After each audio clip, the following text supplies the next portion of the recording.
નમસ્કાર દર્શક મિત્રો, અમારી યુટ્યુબ ચેનલમાં તમારું હાર્દિક સ્વાગત છે. અને અત્યારે આપણે જે રહ્યા છીએ દાતારના ડુંગર તરફ, જે ભવનાથથી ફક્ત 8 કિલોમીટરના અંતર આવ્યું છે. અને સ્પેશિયલ રિક્ષા કરી છે આપણે, અને આપણી સાથે બે બીજા સાથી પણ અત્યારે મળી ગયા છે. આપણને જોઈ શકો છો, તે પણ દાતારના ડુંગરા તરફ જઈ રહ્યા છે. અને આપણે ટૂંક સમયમાં દાતારના ડુંગરા તરફ પહોંચવા આવ્યા છીએ. થોડોક સમય પછી આપણે પહોંચી જઈશું અને ત્યાંથી આપણે બ્લોગની ફરીથી શરૂઆત કરીશું. તો દર્શક મિત્રો, આ રસ્તેથી આપણે સખી દાતારના ડુંગર તરફ જઈ રહ્યા છીએ. અને ભવનાથ તળેટીએથી આ સખી દાતારનો ડુંગર 8 કિલોમીટરના અંતરે આવ્યો છે. અને પગથિયાની વાત કરીએ તો સખી દાતાર ડુંગર ઉપર 3000 પગથિયા આવેલા છે. સખી દાતારના ડુંગર ચડવા પહેલાં ત્યાં ડાબી સાઈડ વેલિંગ્ટન ડેમ આવ્યો છે. ત્યાં કુદરતી પ્રકૃતિના અદ્ભુત નજારા તમે જોઈ શકો છો. નમસ્કાર દર્શક મિત્રો, મારી યુટ્યુબ ચેનલમાં ફરીથી તમારું હાર્દિક સ્વાગત છે. અને અત્યારે આપણે પહોંચ્યા છીએ દાતારના ડુંગર તરફ. તમે પાછળ જોઈ રહ્યા છો, આ છે દાતારના ડુંગરે પગથિયા છે. ત્યાંથી આપણે દાતારના ડુંગરની ઉપર જવાનું રહે છે.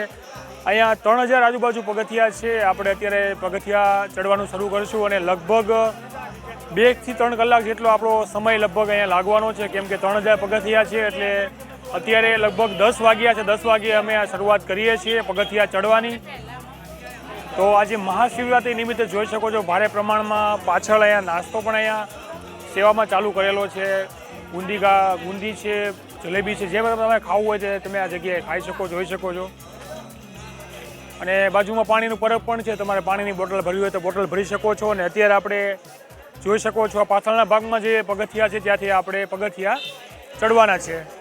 તો અત્યારે આપણે આપણો સફર શરૂ કરી દીધો છે. અને પાછળના ભાગમાં તમે જોઈ શકો છો, જય દાતાર લખેલું છે. ઉપરના ભાગમાં જય દાતાર લખેલું છે. અને અહીંયા શ્રી ભીમ બાપુ એવું લખેલું છે. અને આપણે અત્યારે પગથિયા ચડવાનું આપણે શરૂ કરી દીધું છે. તો જોઈ શકો છો, પગથિયા થોડાક નાના છે. જૂનાગઢમાં જે પગથિયા છે તેના કમ્પેરિઝનમાં થોડાક પગથિયા નાના છે. એટલે ધ્યાનથી ચડવું, ઓર ઉપર પગ ન આવે એટલે ધ્યાનથી તમારે પગથિયા ચડવું. અને જ્યારે આપણે દાતારના ડુંગરો ચડવા જઈ રહ્યા છીએ ત્યારે 3 લારી આવે છે, જોઈ શકો છો. તમારે ફ્રૂટ લેવું હોય, બટેકા ભૂંગળા લેવા હોય, કોઈ કોલ્ડ ડ્રિંક લેવું હોય તો તમે આ જગ્યાએ લઈ શકો છો, જોઈ શકો છો. ઉપરના ભાગમાં લગભગ કંઈ આવતું નથી, એટલે તમારે કંઈ લેવું હોય તો નીચેના ભાગમાંથી જ લઈને જવું. તો આ રીતનો અહીંયા નજારો છે. મહાશિવરાત્રિ નિમિત્તે ખાસ કરીને જોઈ શકો છો, આપણે દાતારના ડુંગર તરફ આવ્યા છીએ. અને દાતારના ડુંગર ઉપર અત્યારે આપણે જઈ રહ્યા છીએ.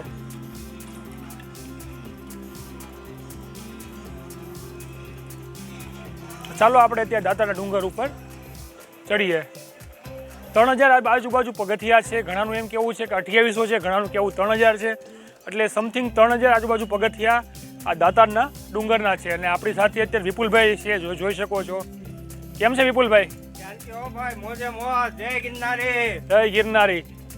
તો હું ને વિપુલભાઈ સાથે કામ કરીએ છીએ. અને અમે પ્લાન કર્યો હતો આજથી મહિનાથી પહેલાં કે આપણે મહાશિવરાત્રિ નિમિત્તે જૂનાગઢ જવું છે અને જે દાતારનો ડુંગર છે ત્યાં જવું છે. તેની સાથે સાથે અહીંયા રવાડી નીકળે છે મહાશિવરાત્રિ નિમિત્તે, તે પણ દર્શન આપણે આજે કરવાના છે. તો ફિલહાલ અત્યારે ઘણો સમય છે રવાડીનો. રવાડી સાંજના સમયે નીકળે છે, એટલા માટે અમે નક્કી કર્યું કે દાતારનો ડુંગરો છે તે આપણે ચડી જઈએ. તો કેટલો ટાઈમ લાગશે તે હજી પાક્કું તો નથી, પણ અંદાજિત 2-3 કલાક તો અનુમાન લગાવીને અત્યારે અમે જઈ રહ્યા છીએ.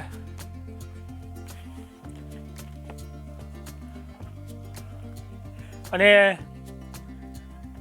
સવારમાં જ્યારે આવ્યા ત્યાં સુધી ઠંડી જેવું વાતાવરણ હતું, કેમ કે ટ્રેનમાં વહેલા પહોંચી ગયા હતા 5 વાગે.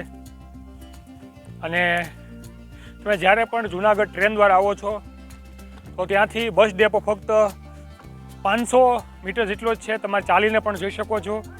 અને એસટી બસ ડેપેથી ભવનાથ તળેટીના 25 રૂપિયા ચાર્જિસ છે. અને રિક્ષામાં તમારે જવું હોય પ્રાઇવેટ તો 40 રૂપિયા ચાર્જિસ છે.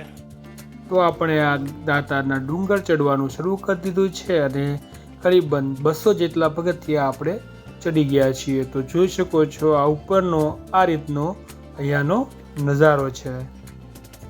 અને તમે કોઈ પણ ડુંગર જ્યારે ચડતા હો તો તમારે વધારે એનર્જીની જરૂર પડે છે. તો તે માટે તમે લીંબુ શરબત જો સાથે લીધું હોય તો તમારા શરીરને ઘણો આરામ મળી રહે છે. તો દર્શક મિત્રો, કરીબન 1200 જેટલા પગથિયા આપણે ચડી ગયા છીએ.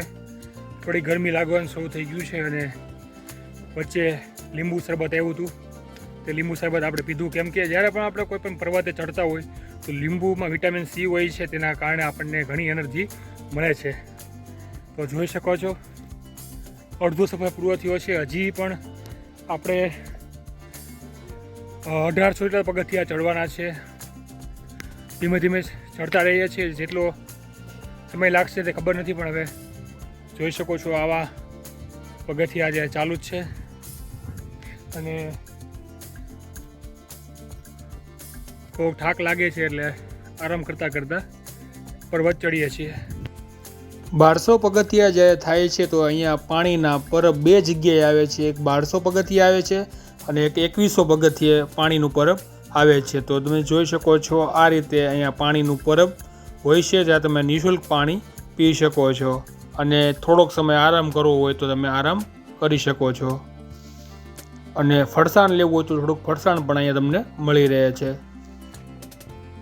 ફાઇનલી દર્શક મિત્રો, તે 2000 પગથિયા આપણે ચડી ગયા છીએ અને અહીંયા જ્યારે 1000 પગથિયા આવે ત્યારે પાણીનું એક પરબ આવે છે, જ્યાં તમારે પાણીની બોટલ સાથે હોય તો તમે ભરી શકો છો. અને જોઈ શકો છો ત્યાં થોડોક તડકો થઈ ગયો છે એટલે આ ડુંગર ચડવામાં થોડીક મુશ્કેલી પડી રહી છે.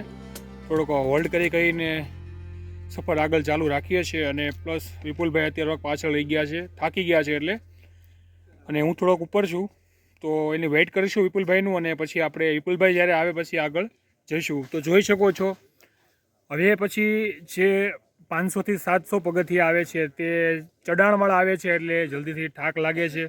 તો ડોન્ટ વરી, એટલે આપણે 2000 પગથિયા ચડી ગયા છીએ. ધીમે ધીમે ટોચ પર પણ જવાના છીએ.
તો ફાઇનલી દર્શક મિત્રો, અત્યારે 3000 પગથિયા ચડીને આપણે દાતારના ડુંગર તરફ પહોંચી ગયા છીએ. જોઈ શકો છો જય દાતારનું બોર્ડ તમે જોઈ શકો છો.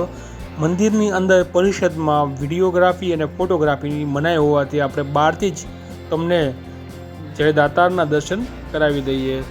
અને આ ડુંગરની ઉપર તમે જોઈ શકો છો અન્ન ક્ષેત્ર પણ શરૂ છે અને અહીંથી ઉપર તમે નવનાથનો ગુણો જોઈ રહ્યા છો. આ નવનાથના ધૂણે તરફ તમારે જવું હોય તો પણ તમે અહીંયાથી જઈ શકો છો. જે તમારે અહીંયાથી પણ થોડુંક ઉપર જવું પડે છે, તો સમયના અભાવે આપણે નવનાથના ધૂણે નથી જઈ શકતા, પણ અહીંયા નગારિયા પથ્થરે આપણે જવાના છીએ અને ત્યાં નગારું અને ઝાલર જેવો પથ્થરમાંથી અવાજ આવે છે.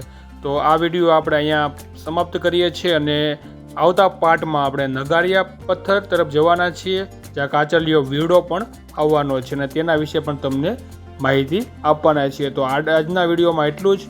મળીશું નવા વિડીયો સાથે.